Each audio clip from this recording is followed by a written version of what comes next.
c'est important de vous mettre en amitié avec ces blessures-là.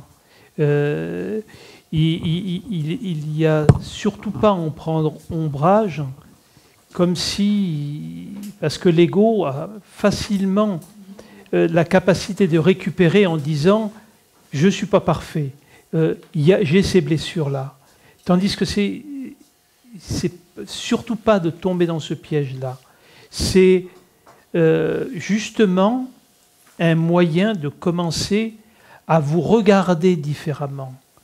Un petit peu, je dirais, comme quelqu'un qui conduit une voiture, qui un jour, il dit, si je levais le capot pour voir comment ça marche. C'est juste ça.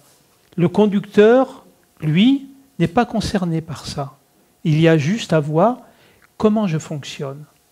Et c'est le premier pas vers un véritable acte d'amour. Pouvoir regarder comment on est constitué, regarder comment on fonctionne, regarder toute cette partie-là. Mais ce regard, il doit se faire sans jugement, il doit se faire sans commentaire, il doit se faire dans une parfaite douceur et un parfait amour. Comme on peut faire avec un enfant, quand il est en colère, par exemple, on ne va pas venir dans de la violence ou quoi que ce soit. On va le prendre en douceur, on va le prendre dans ses bras, on va le rassurer. Voyez? Et c'est ce que nous avons besoin de faire. Arriver à retrouver de la douceur vis-à-vis de vous. Voyez? Parce que quand je regarde, sans aucun jugement, c'est pas, je trouve qu'il n'y a pas beaucoup de personnes entre vous qui puissent se dire « je suis dans la douceur avec moi, je suis dans la tendresse avec moi, je suis dans la bienveillance avec moi ».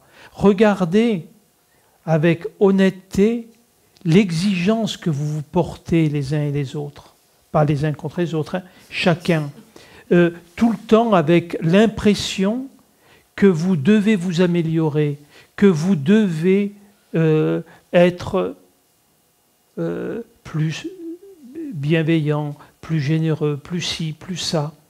Vous l'êtes de nature. C'est notre base profonde. Ce que nous sommes est véritablement la plus grande des douceurs. Et quand on ne voit pas cette douceur, c'est qu'elle n'existe pas. C'est simplement qu'il y a quelque chose qui la masque.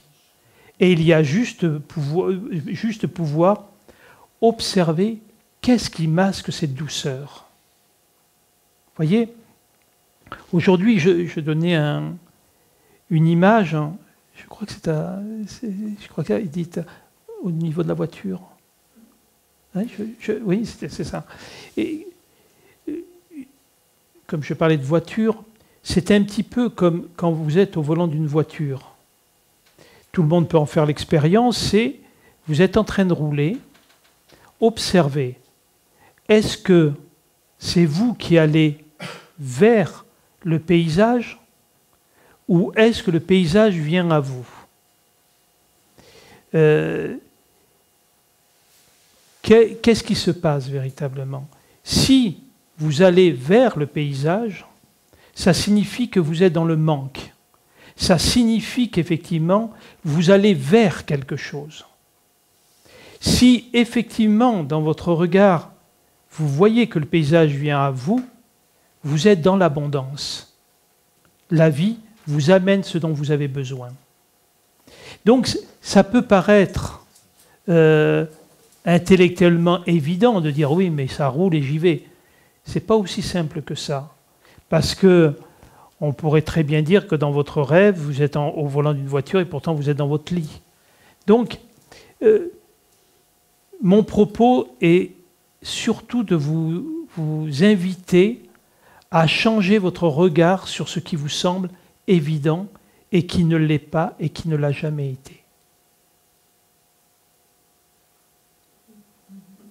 Voilà les mots de conclusion.